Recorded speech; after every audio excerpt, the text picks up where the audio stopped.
देखिए आज कक्षा 10वीं की प्रश्नावली 3.2 न्यू NCERT जो अभी 2023 से 24 के लिए न्यू बुक आई है, उस किताब के प्रश्नावली 3.2 जो कि वेरी मोस्ट इम्पोर्टेंट है, वेरी मोस्ट ही हम यहाँ पर डाल दे रहे हैं क्योंकि बहुत प्रश्न आते हैं इस प्रश्नावली से, विलोपन विधि या प्रतिस्थापन विधि से। जिसमें से प्रश्न पहला लिया हमने, जिसमें लिखा है निम्न रैखिक समीकरण युग्म को प्रतिस्थापन विधि से हल कीजिए। देखिए ये पहला सवाल दिया है, ये दूसरा सवाल है, यहाँ ये तीसरा सवाल है, ये चौथा है, ये पांचवा है, ये छठवां है। देखिए हम कोशिश करते हैं कि आधे घंटे के लगभग में ये सब सवाल अपन कर ले, 6 के 6। प्रश्न जो कह रहा है वो कह रहा है कि प्रतिस्थापन विधि से ज्ञात कीजिए, तो प्रतिस्थापन विधि से इन सवालों को हल करना है। देखिए पहले सुन लीजिए प्रतिस्थापन विधि होती क्या है। प्रतिस्थापन विधि में ये करना पड़ता है कि किसी एक समीकरण से x या y का मान निकालने के बाद किसी दूसरे समीकरण में रखना पड़ता है। जैसे ये एक समीकरण है, ये एक समीकरण है, इन दोनों समीकरणों में से किसी एक से मान निकालेंगे और दूसरे में रखेंगे, और जब दूसरे में रखेंगे तो वहाँ से कोई ना कोई मान हमें प्राप्त हो जाएगा, और x या y का जो x या y का मान प्राप्त होगा उसको लौट के फिर समीकरण 1 या 2 में रखेंगे, तो वहाँ से हमें शेष बचा हुआ x या y का मान भी प्राप्त हो जाता है। तो देखिए पहला वाला प्रश्न लिखते हैं और बिल्कुल सिंपल सा हम लिखते हैं। क्वेश्चन नंबर पहला, सवाल लिखा है x + y बराबर है 14 के, और दूसरा समीकरण है x - y बराबर है 4 के। ये दो समीकरण है, समीकरण एक मान लो एक को मान लो समीकरण 2। दोनों को प्रतिस्थापन विधि से हल करना है, तो विधि का नाम डाल दीजिए। प्रतिस्थापन विधि से हल करने पर, प्रतिस्थापन विधि से हल करने पर, देखिए प्रतिस्थापन विधि से हल करने पर समीकरण 1 से या 2 से मान निकाला जाता है किसी से, और समीकरण दूसरे में रखा जाता है। तो देखिए हम समीकरण 2 से यहाँ पर मान निकाल रहे हैं, समीकरण 2 से लिख दिया, और समीकरण 2 को उतार ले रहे हैं जो लिखा हुआ x - y बराबर है 4 के। इसमें या तो x का मान निकाल लीजिए या y का मान निकाल लीजिए। चलो हम यहाँ पर x का मान निकाल रहे हैं, तो y जाएगा उस तरफ, माइनस का y है तो प्लस का हो जाएगा, और 4 उस तरफ पहले से प्लस का लिखा है। इसको हम डाल देंगे समीकरण 3। अब ये जो हमने समीकरण 3 बनाया है, ये x का मान हमने 2 से निकाला है, तो हमें 1 में रखना है। यदि 1 से जिनने निकाला हो तो 2 में रखना। तो लिखोगे समीकरण 3 से x का मान समीकरण 1 में रखने पर, क्योंकि हमने 2 से निकाला है तो समीकरण 1 में रखना है। देखिए समीकरण 1 में x की जगह रखना है, तो समीकरण 1 ये है x + y बराबर 14, एक बार लिख लिया। अब x की जगह रखना y + 4, तो ये है देखिए x, इसकी जगह लिख देंगे क्या, y + 4, ये लिखा, आगे प्लस था तो प्लस लगाया, फिर y लिखा है, y लिखा बराबर 14 लिखा तो 14 लिखा। देखिए ये भी प्लस का y है, ये भी प्लस का y है, जुड़ के हो जाएगा 2y + 4 बराबर हो जाएगा 14 के। और यहाँ पर y का मान निकालना, तो देखो गिनती वाली संख्या एक तरफ कर दो, तो यहाँ से y का मान निकल आएगा 2y बराबर 14 - 4। तो 2y का मान निकला 14 - 4 यानी 10, और y का मान निकला 10 के बटे 2। ये गुणे की संख्या है, 2 बटे में चली जाएगी, 2 का भाग 10 में 5 बार, तो y का मान निकला यहाँ पर 5। और ये प्राप्त y का मान या तो 1 में रख दो, 1 में, 2 में या 3 में, जहाँ रख दो सेम आंसर आएगा, x का मान भी मिल जाएगा। तो यहाँ लिखोगे y का मान समीकरण 3 में रख रहे हैं, चलो 3 में हमें सरल लग रहा है और ज़्यादा। समीकरण 3 में रखने पर, देखिए समीकरण 3 में रखना है, समीकरण 3 जो कुछ लिखा है एक बार लिख लेते हैं, या ना लिखो डायरेक्ट भी रख सकते हो आप लोग। तो x बराबर y का मान 5 दिया है, तो इस y की जगह आपको क्या रख देना है 5, आगे प्लस लगा है 4 लिखा है, तो आगे x बराबर 5 और 4 क्या हो गया 9। तो देखिए x का मान 9 मिल गया हमें और y का मान 5 मिला था। बस एक ये आंसर है हमारा, एक ये आंसर है। प्रतिस्थापन विधि में दिए गए दोनों रैखिक समीकरणों को हल करना है, मतलब इनमें जो अचर राशियां जो दी है ना, जो अपन को अज्ञात राशियां हैं, अचर नहीं सॉरी अज्ञात राशियां x और y, इन दोनों के मान निकालने होते हैं हमें। तो क्वेश्चन नंबर पहला हो गया अपना, नोट कर लीजिए कितना छोटा सा है। देखिए ये 100% पेपर में आते रहते हैं इस प्रश्नावली से सवाल। और क्वेश्चन नंबर दूसरा नोट करते हैं हम।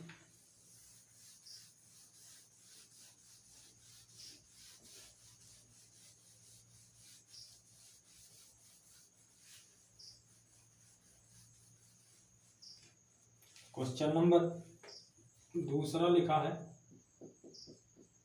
s माइनस टी बराबर 3 समीकरण 1 डाल देना। और दूसरा लिखा है s बटे 2 प्लस टी बटे 3, s बटे सॉरी 3 है प्लस टी के बटे 2 लिखा है और बराबर में लिखा है 6। ये समीकरण बटे में नहीं था, सीधा सिंपल सा था। ये समीकरण बटे में है तो इसका पहले बटे हटाने की कोशिश करते हैं। तो बटे हटाने के लिए क्या करना है, हमें इन दोनों का लघुत्तम लेना है, लघुत्तम लेने के बाद भिन्न करनी है, फिर त्रिज्य गुणा करना है। यह तो सिंपल तरीका है कि 6 का गुणा कर दो पूरे इस समीकरण में। देखिए यहाँ जैसे 6 का गुणा करेंगे, चलो हम भिन्न ही लेके कर देते हैं, तो भिन्न लेने पर गलत नहीं होगा बाकी बच्चों का। 3 और 2 का लघुत्तम आएगा 6, तो 3 का भाग 6 में 2 बार, 2 का गुणा s में 2s प्लस 2 का भाग 6 में 3 बार, 3 का गुणा t में 3t बराबर 6। अब बीच में बराबर लगा, इस तरफ एक बटा इस तरफ एक बटा, अपने आप एक मान सकते हैं। तो यहाँ ऐसी स्थिति में त्रिय गुणा किया जाता है, तो यहाँ त्रिय गुणा कर देंगे 2s प्लस 3t बराबर 6 गुणे 6 36। इसको डालेंगे समीकरण 1, इसको नहीं डाला अपन ने समीकरण 1। अब समीकरण 1 और 2 को जैसे ही हमने प्रश्न पहले में किया ना नंबर 1 में, वैसे ही बिल्कुल करना है। तो चाहे 1 से मान निकालो चाहे 2 से निकालो, प्रतिस्थापन विधि से हल करने पर ये लाइन डाल देंगे अपन।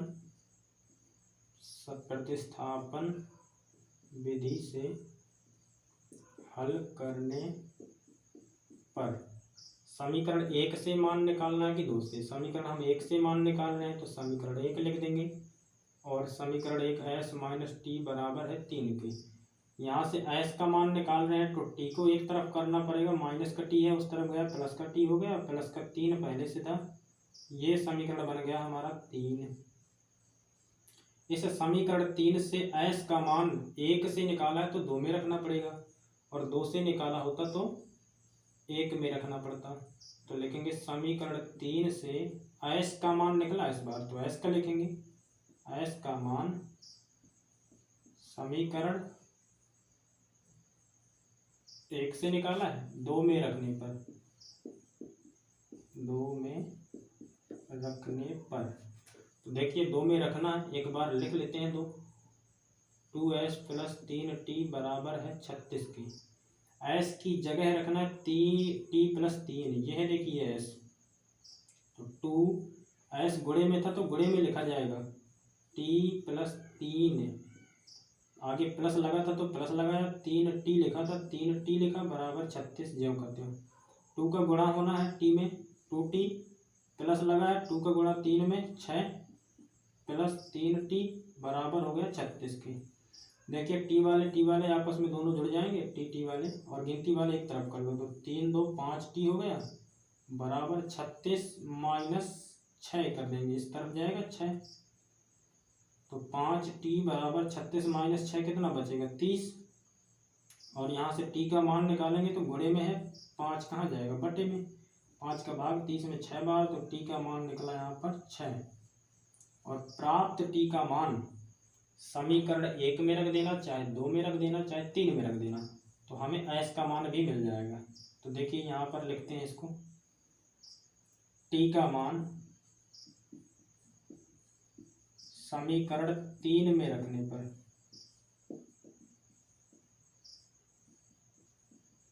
समीकरण 3 में रखना है s बराबर t प्लस 3 लिखा है समीकरण 3, इसमें t की जगह 6 रखना है, यह है t, s बराबर इस t की जगह 6 लिखा प्लस 3 आगे लिखा था, s बराबर 6 + 3 9 हो गया। एक आंसर ये मिला है इसका, एक आंसर ये मिला है इसका। इस सवाल में x और y था तो x y के मान निकले थे, इस सवाल में s और t है तो s और t के मान निकले हैं।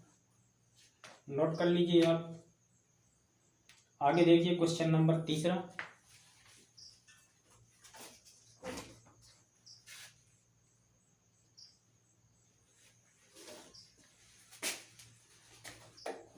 क्वेश्चन नंबर 3 लिखते हैं।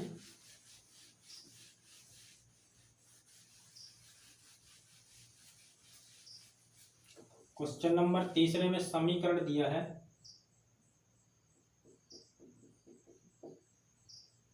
3x - y बराबर है किसके, 3 के। समीकरण 1 डाल दिया और समीकरण 2 जो है लिखा है 9x - 3y बराबर 9। इसमें हम क्या कर सकते हैं, देखिए सवाल को हल नहीं करना।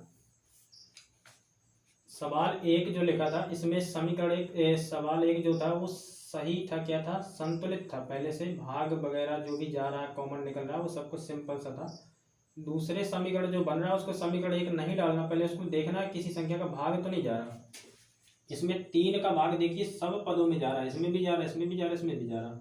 तो यहाँ लिखना 3 का भाग करने पर, और भाग हमेशा दोनों पक्षों में किया जाता है, तो 3 का भाग दोनों पक्षों में किया जाता है। लिखना हो तो आगे लिख दीजिए कि दोनों पक्षों में 3 का भाग करने पर। देखिए 3 का भाग करते हैं, इसमें भी 3 का भाग, इसमें भी 3 का भाग, और इस तरफ भी 3 का भाग। इस 3 का भाग 9 में लगेगा तो 3 बार जाएगा, x लगा था तो लगा रहेगा। 3 का भाग 1 बार और y लगा रहेगा, एक आगे लगा रहता है, बराबर 3 का भाग 9 में 3 बार। तो देखिए ये जैसे ही देखोगे तो ये समीकरण 2 जो है प्राप्त हो गया। लेकिन इसको समीकरण 2 डाल तो दिया, तो पर देखिए समीकरण 1 और 2 बिल्कुल सेम है। जब भी ऐसी स्थिति बनती है कि समीकरण 1 और समीकरण 2 बिल्कुल सेम हो तो वो 2 समीकरण रह ही नहीं गए, मतलब समीकरण 1 ही रह गया। और समीकरण जब भी 1 होता है, x और y 2 दिए रहते हैं, तो इसके हमेशा अपरिमित रूप से अनेक हल होते हैं। तो यहाँ लिखोगे तुम, थोड़ा सा कारण लिखना आप लोगों को, लिखेंगे यहाँ समीकरण 1 और 2 दोनों एक ही रेखा के समीकरण हैं। ये दोनों के दोनों एक ही रेखा के समीकरण हैं, इसलिए इस समीकरण के अपरिमित रूप से अनेक हल होंगे। अपरिमित रूप से अनेक हल होंगे, अनेक हल। जब भी कोई समीकरण मिले x y में हो, 2 चर दिए हों और वही समीकरण है, दोनों के दोनों वही है, इसका मतलब एक ही समीकरण है। 2 दिए ही नहीं है, 2 नहीं दिए, एक ही दिया है। और एक समीकरण के हमेशा अपरिमित रूप से अनेक हल होते हैं। कब? जब 2 चर दिए हों x या y। नोट कर लीजिए आप लोग। आगे प्रश्न 4 नंबर पर चलते हैं।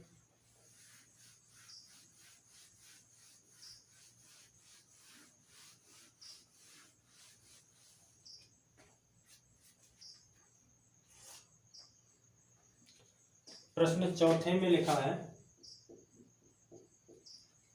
0.2x + 0.3y बराबर 1.3। इसको बिना समीकरण डाले पहले एक लाइन इसको हल कर लेते हैं। देखना सवाल बिल्कुल सिंपल सा है। दशमलव के बाद यहाँ 1 अंक है, दशमलव के बाद यहाँ 1 अंक है, दशमलव के बाद यहाँ 1 अंक है, ये x को नहीं गिनना। तो जब भी ऐसी स्थिति बनती है तो दशमलव पूरे समीकरण से हम हटा सकते हैं, सिंपल सा लिख सकते हैं। केवल इसको 0 आगे लगा है, 0 लगाने की कोई जरूरत नहीं। तो ये 2x बस बचेगा, ये 3y बस बचेगा और ये 13 बचेगा। 0 तो इसलिए छोड़ दिया, 1 को नहीं छोड़ना, इसको कह देना समीकरण 1। ऐसा कब हो रहा है? ये तब हो रहा है जब दशमलव के बाद 1 अंक यहाँ 1 अंक यहाँ है। क्यों? देखिए यहाँ करके दिखा दे रहे हैं हम। इसका दशमलव हटाएंगे तो बटे 10 आएगा, इसका दशमलव हटाएंगे बटे 10, इसका दशमलव हटाएंगे बटे 10। यहाँ दोनों में भिन्न बन रही है, इस तरफ भिन्न लेंगे, लघुत्तम आएगा 10 और 2x + 3y बराबर 1.3 बटे 10। ऐसा बनेगा, 10 से 10 ये कट जाएगा और सिंपल सा 2x + 3y बराबर 13 बचेगा। ये दशमलव हट चुका है, वही लाइन डायरेक्ट लिख दी। आगे देखें, समीकरण 2 भी दिया इसी तरह, 0.4x + 0.5y बराबर है किसके, 2.3 के। इसका भी पहले दशमलव हटा लेते हैं, इसके बाद में और डाल के लिख सकते हैं दूसरा समीकरण। एक अंक बाद दशमलव यहाँ, एक अंक बाद दशमलव, एक अंक बाद दशमलव यहाँ, तो इसका भी दशमलव हटा के लिख सकते हो। आगे 0 है इसलिए कुछ नहीं लिख रहे, 0 का कोई मतलब नहीं रहेगा। +5y प्लस बराबर है 2.3 था तो दशमलव हट जाएगा, यहाँ से 23 बचेगा। इसको समीकरण 2 डाल देना। अब समीकरण 1 और 2 को फिर प्रतिस्थापन विधि से हल करना है, तो विधि का नाम डालोगे प्रतिस्थापन विधि से हल करने पर। देखिए समीकरण 1 से या 2 से किसी एक से मान निकालना है और जिससे निकालेंगे अगले में रखना है। तो हम निकाल ले रहे हैं समीकरण 1 से, तो लिखेंगे समीकरण 1 से और 1 को उतारोगे, 2x + 3y बराबर 13। यहाँ से x का मान निकालना है तो x वाले पद को एक तरफ करो, y वाले पद को अलग करो। 13 - 3y उस तरफ चला गया। तो मैं केवल x का मान निकालना है, तो x का मान निकालने के लिए x के साथ में जो भी संख्या लिखी है उसको बटे करना पड़ेगा। तो 13 - 3y बटे में हो जाएगा ये 2। इस बार ये है हमारा समीकरण 3। और ये जो समीकरण 3 में x का मान है, ये मान हमें उठा के रखना है समीकरण 2 में। तो लिखना समीकरण 3 से x का मान समीकरण 1 से निकाला, इसलिए 2 में रखने पर। देखिए समीकरण 2 में रखना है तो समीकरण 2 एक बार उतार लेते हैं। समीकरण 2 में x की जगह रखना है। देखिए x कहाँ है, ये है, इसकी जगह रखना है। x देखो गुणे में है तो गुणे में मान रखा जाएगा। 13 - 3y बटे 2 प्लस आगे देखो 5y लिखा था बराबर 23 लिखा है। इस 2 का भाग ऊपर लगा देना, 4 में गुणे में है, और 2 का अंदर गुणा कर देना। 2 का 13 में 26 - 2 का 3 में 6y, और ये लिखा है 5y बराबर में 23। ये y वाले हैं दोनों पद, दोनों एक प्लस का एक माइनस का है, दोनों घट जाएंगे। माइनस की संख्या बड़ी इसलिए माइनस का बचेगा। 6 में 5 गए तो 1y बराबर 23 उस तरफ पहले से लिखा है। 26 गिनती वाली संख्या एक तरफ करो तो 26 को और ले जाओ उस तरफ। तो माइनस का y बराबर 23 में 26 गए तो माइनस का 3। अब देखिए माइनस से माइनस भी खत्म करो। अब y का मान सीधा सा बचा, y का मान 3। अब ये प्राप्त y का मान चाहे 1 में रखो, चाहे 2 में रखो, चाहे 3 में रखो, आंसर सेम आने वाला है। तो देखिए हम यहाँ लिखे दे रहे हैं इसको, आप लोग नीचे ही लगाना। y का मान समीकरण 3 में रखने पर, देखना समीकरण 3 में रखना है तो समीकरण 3 हम उतार ले रहे हैं एक बार इस तरह। अब y की जगह रखना है। देखिए y की जगह ये है y, आग बाकी जो का त्यों रखना है। तो x बराबर 13 - 3, y गुणे में था तो गुणे में लिखा जाएगा क्या, 3 बटे में 2।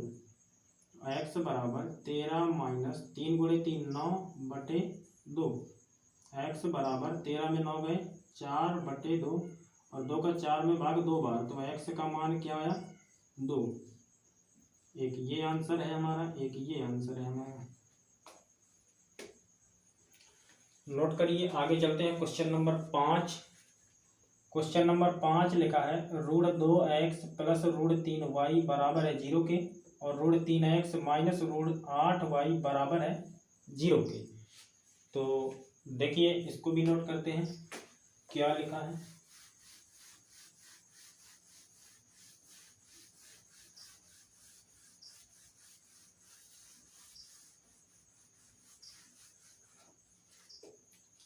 नंबर 5वां, √2x प्लस √3y बराबर है 0 के। समीकरण 1 डाल देना इसको। समीकरण दूसरा लिखा है √3x माइनस में लिखा है √8y बराबर है 0 के। समीकरण 2, वही स्थिति है। प्रतिस्थापन विधि से हल करने पर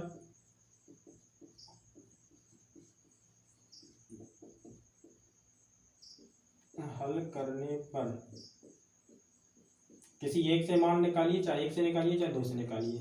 चलो हम दो से निकाल ले रहे हैं, जिससे भी निकालना उससे भी निकाल सकते हैं, निकालते बस बनना चाहिए। समीकरण 2 से निकाल रहे हैं तो समीकरण 2 को एक बार लिखो पहले इस तरह। हम x का मान निकाल रहे हैं तो पहले x वाले पद को एक तरफ लिखो और y वाले पद को एक तरफ करो। देखो माइनस का था उस तरफ गया, प्लस का हो गया। अब केवल हमें x का मान चाहिए, √3x का नहीं चाहिए। तो √8 बटे ये √3 हमारा पहुंच जाएगा और y ये लिखा रहेगा गुणे में, ऊपर लिखो या बीच में लिख दो, सिंपल सा। समीकरण 3 बन गया ये। और समीकरण 3 से y का मान क्या करना है, समीकरण 2 में रखना है। दो से ही निकाला है तो अपन 1 में रखेंगे। समीकरण 1 में रखने पर देखिए, समीकरण 1 में रखने से पहले समीकरण 1 को उतार लेते हैं। समीकरण 1 में x की जगह रखना है, यह x गुणे में है √2 के, तो √2 के गुणे में लिखा जाएगा जो भी मान है।